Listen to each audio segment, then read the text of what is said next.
Hello, everybody. Today is April 30th. It is the end of the month. This weekend, I think... No, not this weekend. Weekend after that is Mother's Day. Still 2 weeks out. I've lost my train of thought, but... Order those flowers. Be afraid of Mother's Day. It's not the only thing we've lost. We've also lost the month of April. Yeah. It's gone. It's over. And it was so cold.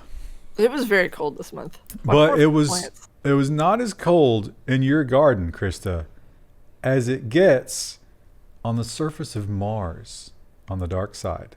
Ooh. It gets very cold. And why does that matter? Because we have we got 3 robots up there right now, don't we? I think so. Is one of them dead? Well, if you count the dead robots, there's quite a few. Yeah. But we definitely have the Perseverance. Terminator graveyard. The Perseverance and its little baby that it birthed out, the helicopter. And both of them have updates for us this week. NASA's Perseverance Mars rover extracts the first oxygen from the red planet. There's a graph here that shows that, yes, we can extract oxygen, and that will be very important for rocket fuel if we ever plan to leave. Now you need to take the carbon dioxide that's on Mars. You got to break that down, pull one of those oxygens out of it, and it requires 800 degree Fahrenheit temperatures. Wow. So that little robot is just up there cooking away. And they've proven that it does work. So it is possible, very energy intensive. And maybe that'll help us extract some oxygen. Although carbon monoxide is the byproduct. And that's bad. We're already polluting another planet. All right. But there's no I said, do you atmosphere. think the super rich are really excited about this? Like, oh, screw this planet. I'll just go to Mars. It's a very thin atmosphere. That's where we're getting the carbon dioxide from. But I don't think it traps the monoxide, does it? It might. Well, engagement challenge. What do you know about it? But that was not the only thing to be excited about, because this one, I got to say, is probably the better feel-good story, right? Everybody can get excited about this. NASA successfully flies its small helicopter on Mars. There's video of it and it moving the dust and that kind of thing. So there's some kind of an atmosphere there. It was specially designed to work in that atmosphere, but they weren't quite sure could it actually do it. And now we know. How exciting. Oh, there's like a picture, if you scroll down the article, where everyone's like excited. Yeah. The control room. Yeah. Oh, my. Oh, here we go. Dare mighty things. A lot of open source software on those robots. A lot of Ubuntu running on those. And on the robots. Well, the FTC, unfortunately, we learned in the government section, they've been a little bit de-toothed. But it doesn't stop them from saying threatening things to the companies at large. The FTC issues a stern warning. Biased AI may break the law. We keep arresting people that have dark-colored skin, and the FTC has had enough of it. Which makes this next headline a little bit alarming because one sector who apparently did not get that update before they made their own press release was the banking sector. U.S. Bank deploys AI to monitor customers and workers amid tech backlash. Oh, this AI is great. It's preventing us from losing money by not loaning money to anybody. Or giving us an excuse not to deal with customers. And when you dig down into the details, it's even worse than the headline is. And I understand that, listen, if I need to use an ATM, I don't want to deal with this. But the way the country is going right now, yeah. One of the features that they actually bullet pointed here was the AI can recognize when homeless people are sleeping near an ATM and dispatch someone to go and remove them. Probably a robot eventually. So that's not going to win them any PR battles, unfortunately. I wonder if eventually there's just going to be an armored robot with like a cow catcher on the front of it, and it's just sort of dispassionately like beeping and like sweeping the homeless people out of the way, and it knows they're there. It's being very careful to not be, overly rough with the homeless person, but it is definitely cow catchering them out of the way.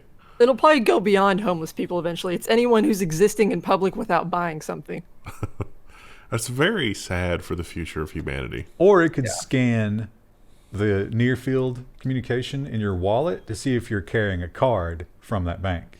Look, Jenkins, we need this robot to do the dispassionate, ethically questionable things that it would be difficult to find a human being to do. It's just easier to get the robots to, sort of deal with that problem.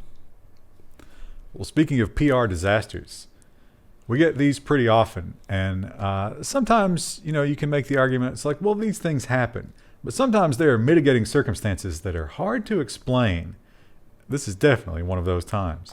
Elon Musk denies autopilot use in the fatal Tesla crash where police claim, quote unquote, no one was driving. The feds are investigating and local officials are issuing a search warrant for Tesla's data from the crash. Why are they doing that? Well, it's because of an Elon Musk tweet, of course. Right. Because Elon Musk has said that he can prove and has looked at the data. Because remember, your Tesla is always reporting home everything that's happening. So after the crash, he can immediately look at this. He says, full self-driving was not purchased on this vehicle. Autopilot was not engaged. And it had the computer system was not trying to drive the car at all. Is this a setup for, is he going to use this opportunity? Because wasn't there an aftermarket thing that you could buy and plug in for a discount and it would unlock some of those features? You can definitely buy it after the fact. I wonder if he's maneuvering not from Tesla. I wonder if he's maneuvering to be like, oh, this third party that enables self-driving is not us. Yeah. I didn't think about that. We have to crush them.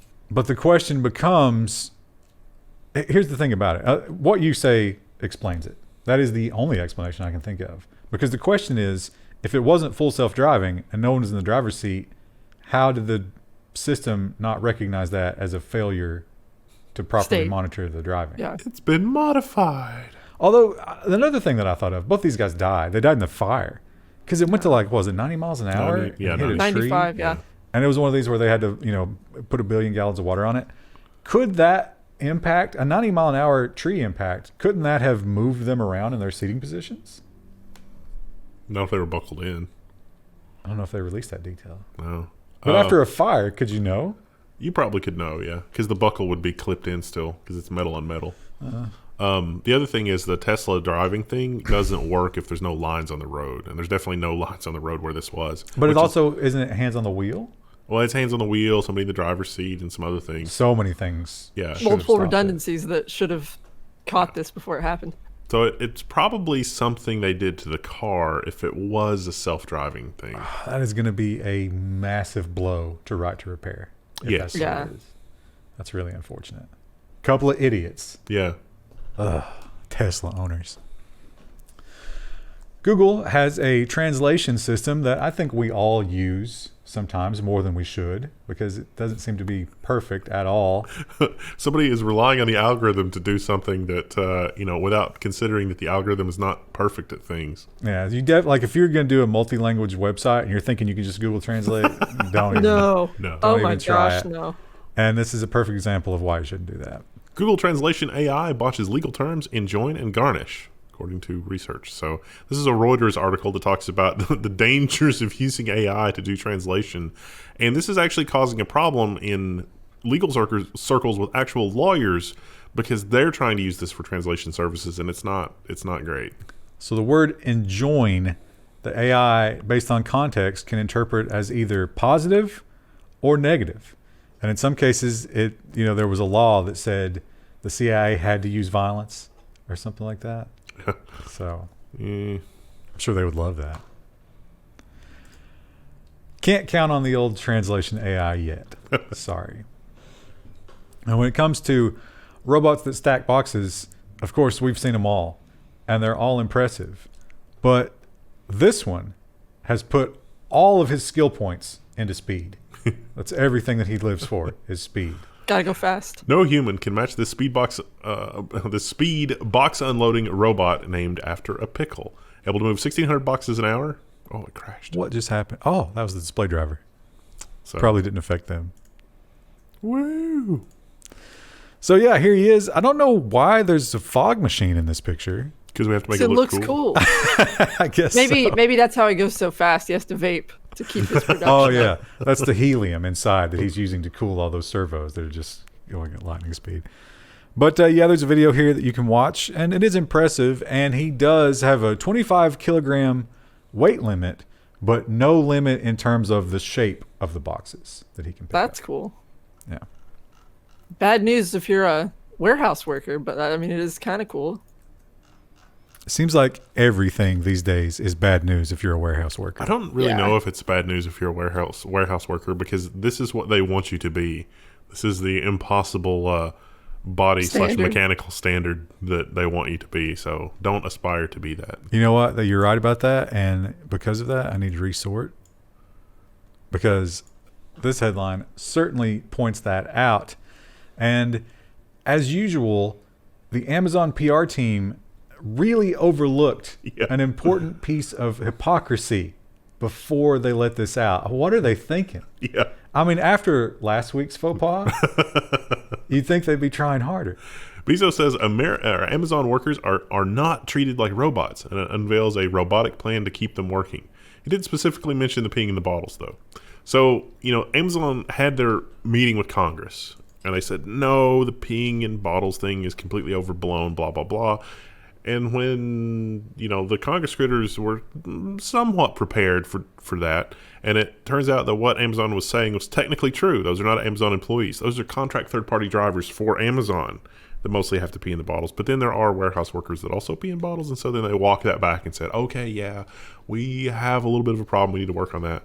And it's because their algorithm is one of the things that they track on an employee is like time not spent picking packages, and you have to meet that. And so if you talk to the employees, they say, oh, it makes that number go up if I go pee. So I don't. The drivers made that same argument. Yeah. Deliveries per hour. Yeah. So one of the things that the Amazon people have been arguing about for a long time is it's like, hey, I had to pull a double shift, and I stood in one spot for 16 hours loading boxes, and all of my ball and socket joints are turning to powder from doing this. And so Bezos, instead of saying, oh, maybe we should change the way the warehouse works. No, this AI, what it's going to do, it's going to figure out, hey, you just spent 8 hours grinding your shoulders. So let's figure out in the next 8 hours how you can grind your hips. So you don't have to do the same job. It's another thing to be filed under our dark algorithm future. Can we get health insurance? No. We could never afford all those hip replacements and shoulder surgeries. Are you crazy? Well, Nvidia had their big trade thing, and obviously more of the same, and they're on top of the world. They're making $1 billion, and they love it. But the CEO had some decidedly more insane things to say at that same conference. The metaverse is coming. Nvidia CEO Jensen Huang on the fusion of virtual and physical worlds, which is kind of the future. So he sees augmented reality as like a big thing, and he sees Nvidia Jetson and some of the other Nvidia products as powering all of that. And a one-to-one virtual world with the real world. I'm assuming where every building and tree and rock has an NFT, right? The aforementioned black box phones that the Postal Service are going to carry is going to collect that data for him. I mean, he could probably, it's like everybody gets a 3070 if you're willing to carry around a phone that's got our software on it. You can blanket the planet with them pretty quickly. I don't think the normies would jump at the 3070 quite the way you expect them to. If you could show them how much money they could make mining cryptocurrency on it, maybe. Some guy with an M1 Mac is looking at it and tapping it against the side. Like, well, I don't understand. What is this supposed to be good? Oh, the new version of Mac OS actually added support for 6,000 Big Navi. So those Macs might be getting some form of support for Big Navi, which is exciting because Thunderbolt was one of the things I predicted they would fumble. And they did, but not as hard as I expected. Yeah, but then they'd have to figure out an external enclosure for it and connect it. That's mostly already there. Yeah, but you're talking about people who don't even know what it is. Well, deepfakes. We know about deepfakes, and they're getting better and better. They have not disrupted the world the way I thought they might. Not yet. People Give haven't it time. haven't really caught on to it. But the people behind the scenes who are working on this magical stuff have not stopped. And in fact, they've moved into a new kind of media. AI-driven audio cloning startup gives voice to Einstein chatbot. I want the real one.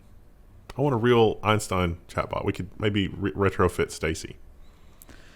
I guess we have his books to go on in terms of a lot of his lectures are recorded. building it. Yeah. I wonder if he were alive, what would he say? He would probably say, "Stop doing this." Yeah. Please let me die. This looks like Einstein, but like filtered for Instagram. Yeah, the skin looks really good here. Poreless. Yeah. Yeah. That's a good picture of him. That's his glamour shot. That's what he put on his dating profile. Yeah.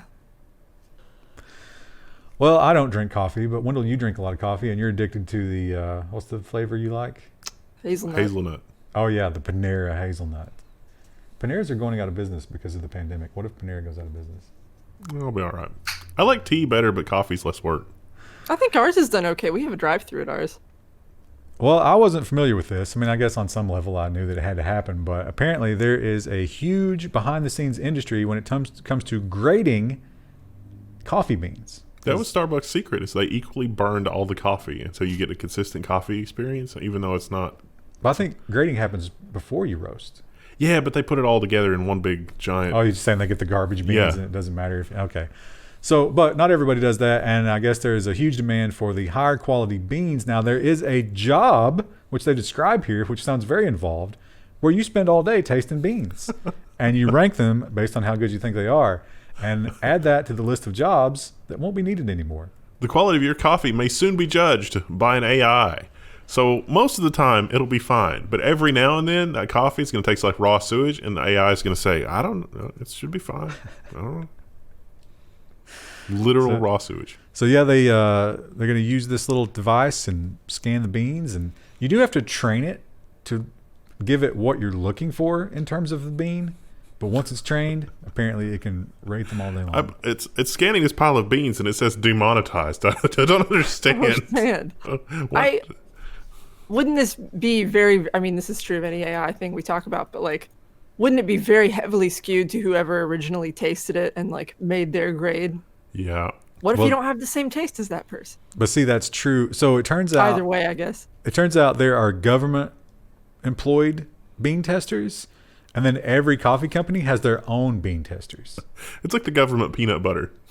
Yeah. So I assume that there are already some disputes between the bean testers on which one is, the best or whatever. But I think the government one is the one that sets the price and the grade. Yeah. So that's the one that matters. But yeah, we're all going to be drinking the same AI generated coffee eventually. Well, not me. I don't drink coffee. We'll be drinking, Krista, we'll be drinking our AI approved coffee while riding our imaginary horses. Oh. People are breeding digital horses and spending real money. This was trending on Twitter earlier this week, so it could have been an ad campaign, but this is I saw this in my normal, like you sent this to me, but then I found it otherwise as well. Okay. I wondered if it was an ad, but yeah, like there's a Twitch channel for this. There's apps like sports betting with virtual horses and also horse breeding. They've got the horse breeding in there as well, which is like a whole other thing. One horse sold for $125,000. But that was after it became a winner. So to get a new horse, it's just like $1,000, right? Sure. But you buy your horse and you can run your horse and you can bet on the horses. This is just like the real horse industry, except totally fake. None of it's real. And your horse, if it breaks its leg, it's not quite as sad. Also, do you think that they cryptographically prove that their races are fair? Oh, that would be a neat spin on it as well. Because I've seen Bitcoin casinos that will do that. It's it's like this virtual racehorse has been doped somehow by, the chances of it choosing these random numbers is 1 in 73 quadrillion. But like Minecraft speedruns. You can go on Twitch at any time and watch these races. They're going around the clock, I think. Yeah. How freaked out do you think the real horse industry is by this? Well, I was thinking like this could be big for them, don't you think? I would think so. They could use real horse data. Yeah. It could be like fantasy football, but fantasy virtual horses. Yeah, that could be. And they would be the only ones that would have access to the actual horses to be able to prove. Yeah. Yeah. And the horse could live on for what if Man of War had an NFT that was still racing online? People would love that. Or Secretariat. Yeah. Whales definitely communicate with one another, and it sounds really cool, and I'm into it. But I know all about whale communication from Star Trek IV, The Voyage Home. Oh, of course. Who could forget that?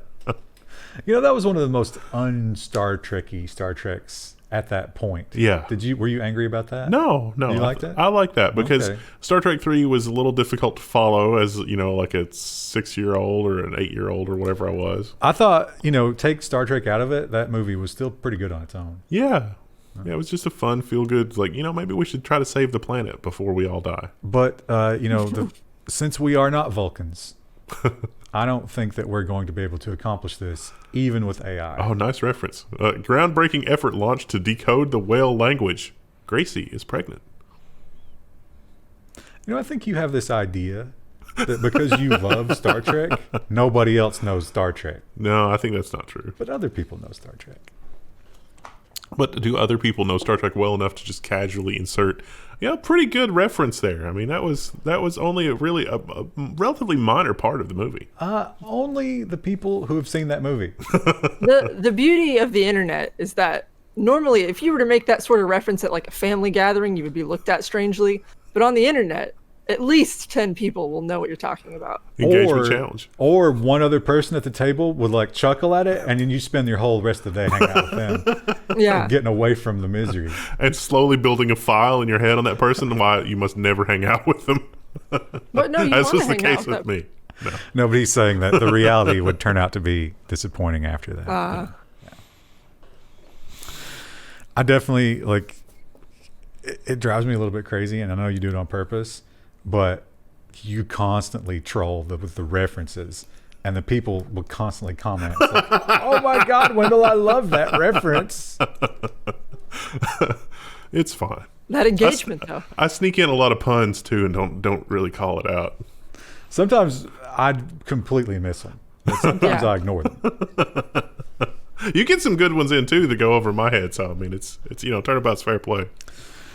And things that go over people's head, again, the hypocrisy seems to have completely missed the YouTube PR team. This is the hypocrisy turducken, though. There's multiple layers of hypocrisy in this one. This is a hypocrisy turducken, where the middle layer, instead of being a chicken, is a nuclear bomb of hypocrisy. YouTube CEO Susan gets Freedom Expression Award, but the whole event was sponsored by YouTube, and this is talking.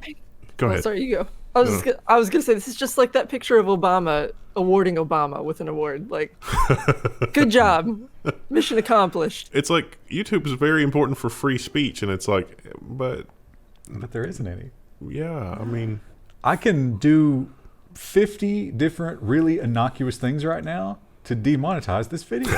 floatplane.com. Woo! We were just talking about that. About things that we can't put in a video because we'll probably be demonetized, and we Yeah. never know what they will be. But we censor ourselves. Yeah. Which, now what is that not? Oh yeah, free speech. But she got an award for it, though. So, obviously, we're just wrong. A lot of people have asserted in our YouTube comments that NFTs are nothing but money laundering. And it's a strong argument, I have to say. And in this case, I have to wonder, is that not what's going on here? Is this just a way to get out from, and maybe some positive laundering, if there is such a thing, but just a way to get around not being able to give somebody help because of their political situation. Edward Snowden's NFT self-portrait sells for $5.4 million in charity auction. What this article doesn't mention is that Snowden also wrote a book. He doesn't get royalties from the book either. The federal government was very quick to move to seize any profits at all from that, and he's not going to get any monetary benefit from this either. Just because it's like he's already played that game. This is all going to charity, but it'll be interesting to see if they try to seize it anyway. We might. Well, you're not allowed to make money off of a crime. And they're saying his crime is treason. So I guess legally, they do have some ground to stand on there. But this is just a picture of him. It's like, is he legally not allowed to make any money for the rest of his life? Seems like it. I don't think they want him to live, much less make money. I'm surprised he hasn't been whatever the U.S. equivalent of polonium is. One thing I've learned over the past 2 years, and I'm basing this on everything I've read on the internet, I've learned that whiteness is bad. And This is not a very woke article. and it's destroying the earth. And yet, now I learned from The Guardian that perhaps it is whiteness that is the only thing that can save us. And we just got demonetized. Whitest-ever paint could help cool the heating earth, a study shows. So this paint reflects 98% of sunlight, as well as radiating infrared heat into space. So it's reflecting infrared, so it reduces the need for air conditioning.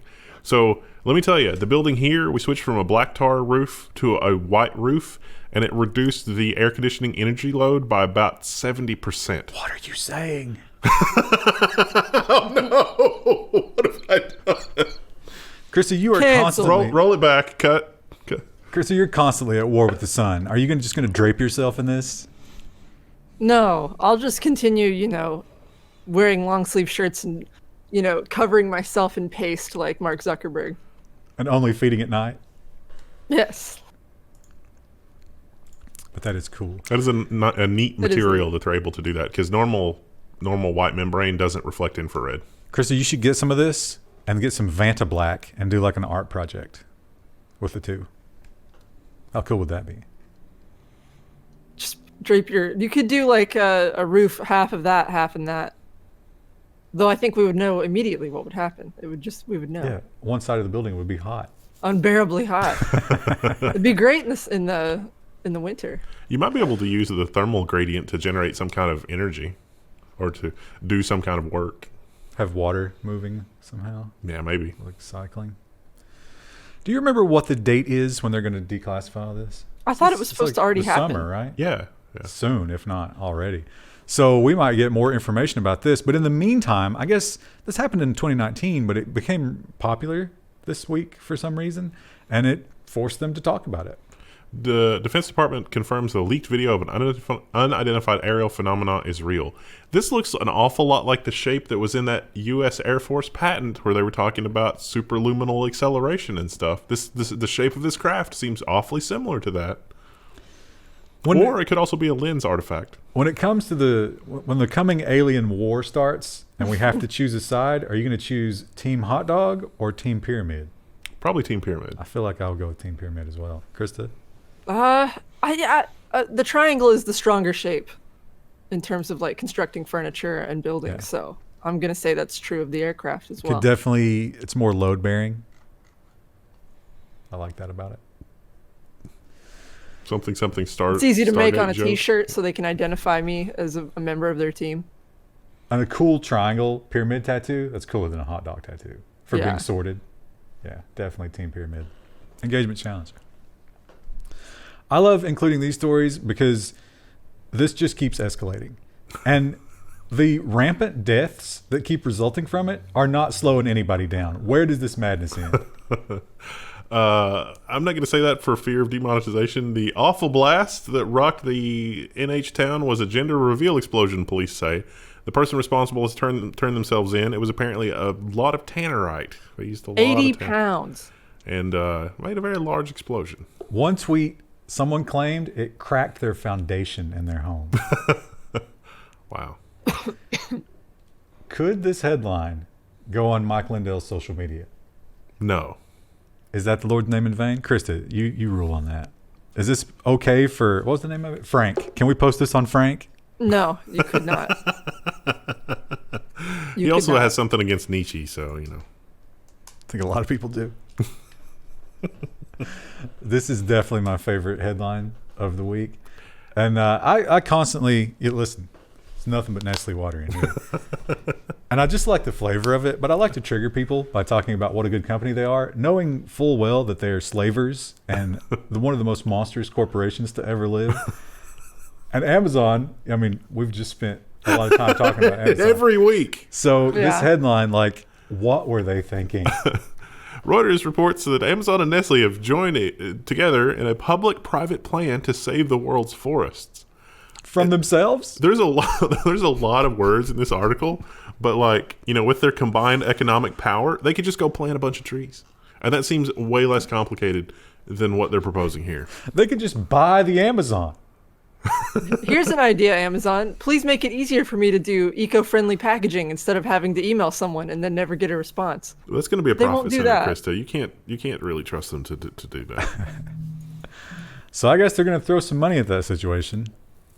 But Like for a again, tax break. just plant a lot. What was it? It was like a kid in like the Sudan or somewhere was just like, I'm tired of all these platitudes from these companies. I'm just going to get a bunch of villagers together and we're going to go plant a bunch of trees. And he did.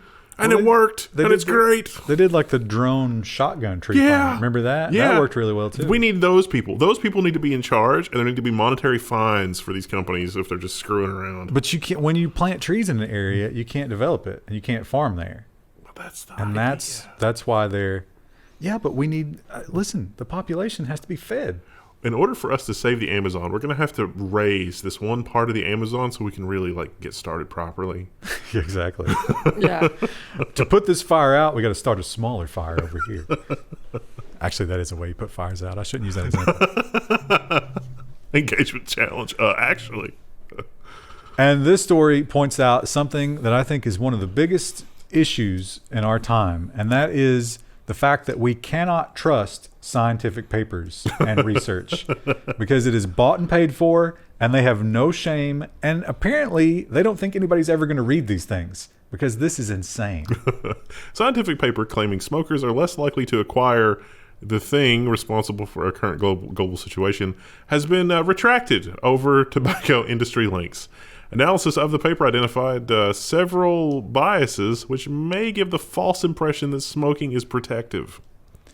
Now, this is one of those correlation is not causation things. This is like the first thing you learn when you do research, right? Literally lesson 1. Some scientists said this. Was Mike Lindell one of those scientists? They figured out that you have a less chance of dying or getting or whatever, or paywalled, 23% less likely to be diagnosed if you are a smoker.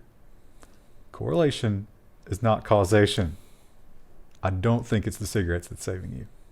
But they certainly did. It didn't stop them from putting that in this paper. It's a dimension of horrifying. Even if it did save you, that's kind of like saying that you can, if you're on fire, you can put yourself out by jumping off a building. Technically true, but doesn't really solve a problem. It's listing the cause of death here as pulmonary emphysema. Oh, but it was exacerbated by.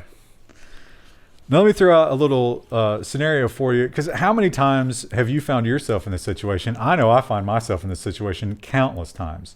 You got a new phone, right? Right. You want to see how good the camera is, because they're always saying, oh, we added all these new like filters and all this special new equipment. This camera is amazing. And you just have to test it, which is all this poor guy was trying to do. Man claims he took upskirt videos to test the quality of phone camera. This is from the Singapore Straits Times. And he is going to prison for 11 weeks. And it's really not terrible, considering that it could have been years. That's a pretty light sentence in Singapore, because they do not mess around with this kind of thing. Yeah. He was watching online. The article seems to suggest that he was trying to figure out if videos that he was watching online were real or staged, because he didn't believe that the video quality could be that good if it was, unless it was staged. Not sure if I buy that excuse. I think he might have just I don't been a really creep. buy that either. Krista, what level of awareness do you have? Like when you're wearing a skirt, is that always on your mind? Even when I'm not wearing a skirt, I'm paying pretty close attention to strange men when I'm out in public. Well, but I mean, the upskirt wouldn't be a thing. I don't think upskirts are quite as. Maybe they are, but I don't think they're as popular here. They seem to be popular in Asia, where you're on like tiny trains. Krista, the comments are going to correct you so hard. Yeah. My general rule of thumb, especially since this started, but even before, was just don't be around strange people. Well, That's pretty good advice. I mean, yeah, personal space is important. That's fine here in the good old red states, Krista. But what if you're on a subway or a bus or something? That's why I think it's probably more prevalent in different areas. But Yeah, if you were that close to somebody around here, they're already going to be a little uncomfortable with it. yeah, it's In like, most please cases. back away. Here's another headline, and this goes with the gender reveal headlines. It's at the point where it's just like, God, what is wrong with us? Why are we like this? Perth trans teenager given 2 funerals after parents argue over gender. So they had there's going to be 2 burial plots and 2 funerals. Yeah, this is just completely unnecessary. Do you think it was a suicide? And there's no introspection from the parents. It's like, do you think maybe this is what drove them to that? Maybe. So the mother supports after transition. The father says that it should be pre-transition. And there was even arguments as like, well, why don't we just put both names on there? And they could not come to It's very sad. Agreement. Yes. Yeah, it certainly seems like the easiest thing, like easiest compromise for everyone would have just put both, but add that scenario to the list of conversations that you have with somebody before you get married. I don't know. You know, people are never going to agree on what the correct thing to do in this situation is, but I think we can all agree that those 2 people should never breed again. Yes. And we talked about the AI, the facial recognition, the algorithm, and the bias. And we know at least one situation, actually I think more than one, right? But that one in particular, we know at least one time a man did some serious jail time. Yes. On the backs of a mistake made in a computer. Think about all the money that we've been robbed of over the years. Yeah, and if you think, well, that's a really unique situation and it's not going to happen again and it's not going to happen very often. Oh, really? Egregious. 39 UK postal workers have convictions quashed. So this has been going on for 20 years. This is our dark future right here, ladies and gentlemen. This is, it's incredible. They were using, these were people who worked in the UK postal system. And so that you handled money and money orders and stuff like that. The software would occasionally report somebody coming up as short. And so it's like, oh, they're stealing money, they're laundering money, they're doing something. No, it was an accounting system glitch. It took them about 20 years to figure this out. And so there's like 70 some cases in all, and they're going back to fix all of them. Some people have been in jail for a very long time. A lot of people have lost their retirement. Some people have died. You know, these are the algorithm is not infallible, and the Postal Service was like, no, we've audited our software. It's really great. It turns out not so much. No. Man, you know what they need? They need one of the USPS social media teams like we have to investigate this kind of thing. Yeah. It was enough, you know, the accounting system generated enough quote-unquote evidence to get these people convicted. And maybe some of them actually did steal money, but this is our dark future right now. When the algorithm decides that you're guilty, there's no recovering. How good do you feel if you're the one guy who actually spent money and now you're finding out it's like, oh, I get to go home? Oh, yeah, you did make a mistake. They're also so far they've only offered them £22,000 as compensation. And if this happened to me, I would, you know, if I had to go to like law school and spend if I had no other purpose to live other than to make their lives miserable, I would do it. But, you know, I'm that vindictive. I gave that answer in my computer science ethics class, and I was the only one. Everybody else eventually gave in to that monster. She was like, no, it's wrong to do that. But I held my ground. To be vindictive? To always retaliate. Oh. Even if it hurts you. Krista, this story is from... The world's loudest truck just passed by. I don't know if you guys heard that. We did hear it. This story is from 2017, Krista. We will be deleting it. I did not notice that. Yeah, it's a great headline. There's no pictures, though, either. 2017. We can't have it. It's a shaved cat story, Chad. And the next story is great. Also, the shaved cat story, like all the jokes are too obvious. Right? Yeah. But now this is something that I do think about a lot. Because you have 2 cats. Because I have 2 cats, and little Crouton has a bit of a problem. A stinky butt sometimes. I think what happens is like he'll do his business and then something exciting will happen, or I'll come home or something and he doesn't have time to clean himself properly. Eventually he takes care of it, but there are those, you know, like 2-3 hour periods where I'm petting him and I'm like, oh God, is that you? And then I actually, you know, it's like the things you do as a cat owner that you never thought you would do. I'm like, I'm getting down there. It's like, oh, it is you. And you have to think about, it's like, well, what is he doing during the times when that is the case? Because he's in my house. Maybe now we have the answer. Just how many surfaces does your cat's butt touch? A 6th grader's science fair project has the answer. This is amazing. Now, I do think there might be a little bit of pet abuse here. A little bit, yeah. They used non-toxic lipstick. But just painted it right on there. I mean, the cat can't enjoy that, right? Oh, my mom's cat had its thing. It had 3 teeth pulled. How's it doing? It's doing okay. It's a little groggy still. How long? When did that happen? Yesterday. Oh, okay. Well, we don't know yet then, right? Yeah, that's what I was checked on it this morning. That's why I'm covered in cat hair. Oh, because it was still a little agitated from having his teeth pulled. Always covered in cat hair. And maybe poop. Well, the article said no. Mostly you're okay. And hard surfaces. Short hair. Well, my cats are short hair. Yeah. Hard surfaces were pretty much immune, but softer surfaces like the bed and the couch, probably a non-trivial. Covered in poo particles. Yeah. Unfortunate. And Krista, I can only imagine that you are the one who's going to have to give us insight on this story. I definitely did not think that this was a problem among women, but I have no idea. The tampon removal glove created by men that got investor backing is an example of a broken system. Here's a crazy idea. Every time you go to the bathroom, you should wash your hands. If you have any problems with this, just wash your hands afterward. Why do you need a glove? But they also pointed out that whatever this glove costs, it's likely to be considerably more than a single nitrile glove that you could just keep in your purse. But this one, the nitrile is not pink, which is, that's how you know it's women. I guarantee you can find pink nitrile gloves. Oh, I'm sure. I just don't understand it. It's your blood. Do your business and then go wash your hands. What's the problem? The article goes out of its way to point out that yes, that is yeah. But but these guys were like, look, we're so clever. I wonder if the producer of the TV show was like, I'm going to put this out there to get some controversy. And then an investor, the rich people were like, oh, that is a good idea. And it's like, is it though? I think there is some level of that, but it's just the whole gender is hot right now, girl power, that type of thing. But it's got to be like the Gwyneth Paltrow thing, right? We should do a comedy skit that's like toys from the 70s on one of these reality type TV shows, because I want to see the lawn darts one. It's like, you got this really heavy thing that will definitely impale a kid.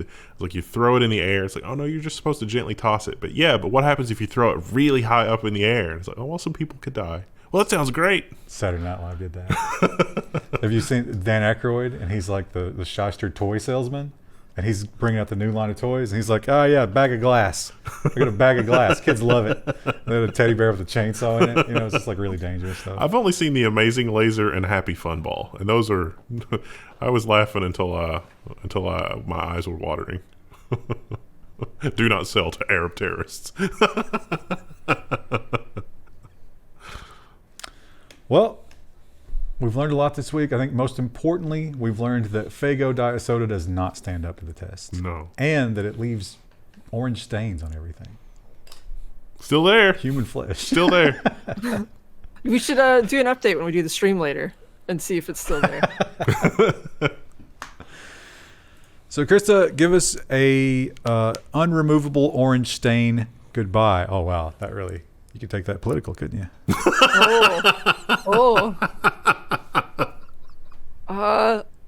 I can't do a good version of his voice, but bye.